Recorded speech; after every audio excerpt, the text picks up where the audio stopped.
Good morning বন্ধুরা। এই দেখো, এখন আমি চলে এসেছি দুটো ডাব নিয়ে। আর এই ডাবগুলো হচ্ছে আমাদেরই গাছের ডাব। এইগুলো আমরা এখন খাবো। আর তোমাদেরকে একটুখানি ঘুরিয়ে দেখাই আমাদের নারকেল বাগানটা। এই দেখো, এই যে পিছনে এইটা হচ্ছে সুপুরি বাগান, আর তার পেছনে রয়েছে আম বাগান, আর ওই যে দেখতে পাচ্ছ ওই পারে রয়েছে নারকেল বাগান। আমাদের মোটামুটি প্রায় 20টা মতন নারকেল গাছ আছে, এর থেকে বেশি নেই। আর আম গাছও মোটামুটি 10 থেকে 12খানা হবে। আমি এক্স্যাক্ট বলতে পারছি না, কারণ আমি এগুলো সত্যি জানি না এক্স্যাক্ট কতটা আছে।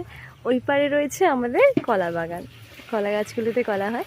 আর ওই নারকেল গাছগুলো থেকেই কালকে এই ডাবগুলো পাড়া হয়েছে।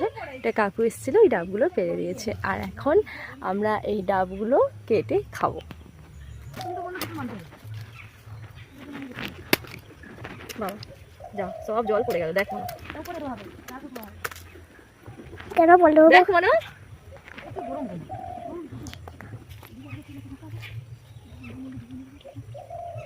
খেয়াল করে